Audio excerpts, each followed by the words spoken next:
E a nossa entrevista de hoje é com o promotor de justiça, Luiz Antônio Freitas de Almeida, que neste momento atua no GAECO. Ele esteve em Coxim e veio de Rio Brilhante para a capital. No bloco anterior a gente falou a respeito dos bens, esses bens que eram seguros aí pela justiça até que desse o andamento do processo. Como é que ficam esses bens agora?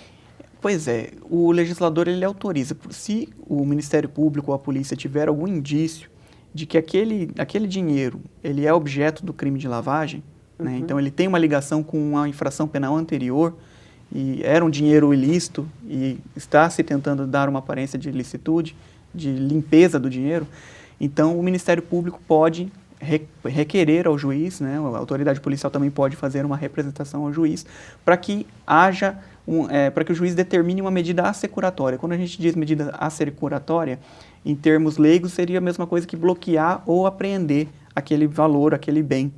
Então, para isso, seguro ali, fica seguro até o final do julgamento do processo criminal, até o julgamento do cidadão. Agora, já que a gente estava tratando também de alterações legislativas, uma alteração muito positiva é que com a modificação da lei de lavagem de dinheiro, é permitido que o juízo, né, que a autoridade judiciária promova a alienação antecipada desses bens, ou seja, todos esses valores podem ser vendidos sem esperar o fim do processo criminal.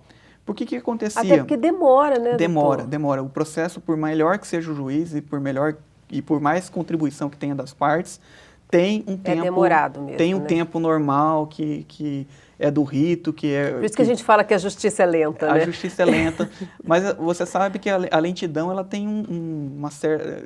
Ela é ruim, claro, para todo mundo. Porque a gente é muito ansioso também, Também. Né? É direito fundamental nosso ter um processo de duração razoável, né? É uma maturação. Para nascer, a gente demora 9 meses, né, doutor? Mas, assim, o interessante é que não seja, às vezes, a resposta de um dia para o outro, que é o tempo necessário para que a gente consiga produzir provas e o juiz possa ter tempo de avaliar aquela questão e verificar se realmente o cidadão cometeu ou não um ilícito. Amadurecer mesmo também a questão. Sim, são decisões, às vezes, que não são fáceis. Toda decisão em matéria criminal lida com a liberdade das pessoas, né? Então, tem que ser uma decisão bem fundamentada, com bastante prova produzida. Então, isso, para coletar essas provas, para fazer uma investigação bem feita e para que o juiz possa apreciar, leva um certo tempo. Agora, evidentemente, que normalmente, né, o Brasil tem um sistema judiciário que precisa de algumas reformas. E esse tempo normalmente acaba extrapolando um pouco do que seria ideal. Então, para não esperar o fim desse processo, que geraria o quê? A depreciação, a deterioração do bem. Né? Nós, inclusive, temos lá no Ministério Público mesmo alguns bens que foram apreendidos em algumas operações, e há também em diversos organismos policiais bens apreendidos, e que não se poderia, o juiz nomeava um administrador para esse bem, né? Ou ele deixava em cautela para alguma autoridade que trabalhasse na repressão. Então, poderia, por exemplo, destinar um veículo para uma autoridade policial, para que usasse na atividade fim. Só que nem todos os produtos são interessantes, né, para se administrar, porque você gera um encargo para o Estado, né? O veículo, você às vezes vai ter que fazer seguro do bem, vai ter que trocar, vai ter que ter o gasto com manutenção. Às vezes, o desgaste natural mesmo do dia a dia. A depreciação natural. Às vezes você não tem nem estrutura, nem lugar para depositar, para guardar aquele bem. E aí ele está sujeito à ação do tempo, né, à ação do clima. Então, tudo isso já era um problema grande para se tratar. Agora, com a nova lei, com a modificação da lei de lavagem, é possível já fazer a alienação antecipada dos bens que foram arrecadados por ordem judicial. Doutor, uma última pergunta que eu não poderia deixar de fazer para o senhor, que é a situação hoje que o Procurador-Geral da República aí está em evidência, o Ministério Público está em evidência por razão do Superior Tribunal de Justiça. Como é que o senhor vê a situação do país nesse momento? O senhor acha que é um momento de mudança quando se coloca nomes tão grandes assim à disposição da Justiça, doutor? Pois é, Valéria, eu vejo com bastante otimismo, porque de certa forma as instituições estão funcionando, né? As pessoas vão reclamar do tempo que o processo demorou, mais uma vez aquela questão da morosidade da justiça, para que haja o julgamento. Mas, de uma certa maneira, nós temos que ficar felizes porque as instituições estão funcionando, estão dando andamento, estão propondo ações, o judiciário vai julgar e vai definir se realmente houve crime ou não e quem são os culpados ali naquela questão. Agora, se de um lado isso é muito bom, do outro lado, o que a sociedade espera é a efetividade das instituições. E eu me lembro muito bem, eu ainda era estudante, mas me lembro muito bem que essa situação não é uma situação tão nova, tão inédita assim. Porque no impeachment do Fernando Collor, ele também foi processado. O Ministério Público também moveu uma ação e, perante o Supremo Tribunal Federal, que julgou. No caso ali do Collor, ele foi absolvido no julgamento penal dele. Então, a pergunta que fica, né, as instituições, o lado bom, as instituições estão andando. O lado que é preocupante é, na verdade, o que nós precisamos, né, é uma série de fatores, mas eu diria, se a gente pudesse tirar duas lições desse caso aqui, pelo menos são as que eu tiro. Uhum. Não importa que, quanto mais poderoso você for, maior vai ser seu tombo. Então, todas as autoridades devem repensar as atitudes e realmente se pautar de acordo com a ética pública. E o segundo, né, a sociedade cobra, e cobra muito. E eu não sei o resultado do julgamento, porque eu não acompanhei o processo, não vi o processo, não li o processo. Uhum. Mas eu posso dizer que, independentemente do resultado, a população tem que avaliar e sentir, né, o que está de errado, o que deve ser mudado. Um processo dessa magnitude no Supremo Tribunal Federal, 40 réus, o tempo que demorou, aí nós voltamos a tocar num ponto já, que talvez alguns colegas já tenham até batido aqui, pelo que eu me lembro. Foro privilegiado, né, a prerrogativa de função. É viável manter isso aí?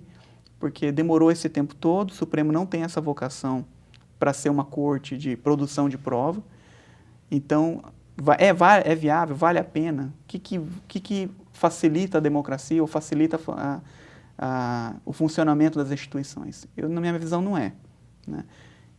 A questão criminal. O resultado vai talvez frustrar muita gente, porque ainda que seja condenado, e eu torço para que sejam condenados se realmente forem culpados, porque, como eu disse, eu não conheço o processo. Claro. Mas a condenação vai resultar... O que as pessoas querem ver quando pensam em alguém que comete um crime? Aí vem a nossa ansiedade, né? A repressão. E as pessoas vão sair de lá presas? Não vão. Não vão. Vão prestar serviço, vão fazer alguma coisa. Então, as pessoas têm que cobrar do legislador, né, cobrar do Ministério Público, cobrar do Judiciário também, né? Agora, tem que cobrar também do legislador para modificar algumas coisas. É inviável que a gente aposte o sistema de repressão para crimes tão pequenos, com penas altas, em que as pessoas que não têm recursos acabam sendo presas, e deixe de lado crimes tão importantes, né, que são os crimes contra a administração pública, a corrupção. Que é contra nós, né? Que é contra todos nós. Que é contra a vida, a saúde, a educação, que é contra o ser humano. E esse tipo de delito ainda precisa ser reprimido de uma forma mais dura, na minha visão. É o que falta. Doutor, mas vamos ser positivos, né? Sim. Quem sabe no final do túnel existe uma luz aí. Eu acho que o Brasil está despertando e a nossa resposta é agora nas eleições. Vai ser sempre, cada eleição a gente pode responder de uma forma digna, que é no voto. Valéria, se você pensar bem que antes as coisas... O brasileiro sempre foi de falar bastante e sempre falou mal da classe política. Uhum. Só que nunca antes na história desse país, para usar um termo, uma expressão bastante conhecida, né, as instituições trabalharam tanto. Então, nunca houve tantos políticos processados, né, nunca houve tantos administradores processados, juízes processados, membros do Ministério Público processados. Isso era uma coisa que era um pouco ilusória há alguns anos atrás. Isso está acontecendo, então já é um reflexo positivo. E aí eu só termino pensando, e eu peço uma licença poética para parafrasear Cecília Meirelles, porque ela disse, né, eu canto porque o instante existe e minha vida está completa. Não sou alegre nem triste, sou poeta. E eu quero dizer a todos que nós do Ministério Público, né, nós estamos vivendo um momento muito singular, porque você já noticiou aqui em outros programas, né? Nós temos tido alguns ataques, algumas propostas de emenda à Constituição para tirar atribuições que são do Ministério Público e que, por tabela, atingem toda a sociedade, porque o enfraquecimento do Ministério Público, que é guardião dessa sociedade, enfraquece a própria sociedade, no meu ponto de vista. Uhum. E eu digo, nós enquanto instituição, né, nós agimos porque a impunidade existe. Não somos alegres nem tristes, mas somos promotores e temos que fazer nosso trabalho. Eu fico feliz de saber que tem pessoas como o senhor ali que está pensando em fazer, dar o do seu melhor. Olha, eu digo sempre que o que me motivou a entrar nessa instituição é um ideal. E eu espero que eu possa terminar minha carreira com esse ideal vivo. Doutor, muito obrigada pela conversa, pela aula aí sobre lavagem de dinheiro. Espero que o senhor volte sempre aqui ao MP na TV para a gente poder prosear um pouquinho mais. Olha, o prazer foi meu, fiquei muito satisfeito do seu convite e espero realmente voltar outras vezes, porque este canal aqui é uma interlocução com a sociedade e nós precisamos estar próximos da sociedade justamente porque é dela que advém a nossa força. Com certeza. Nós ficamos por aqui. Na semana que vem nós voltamos para falar mais sobre as ações do Ministério Público. Tchau!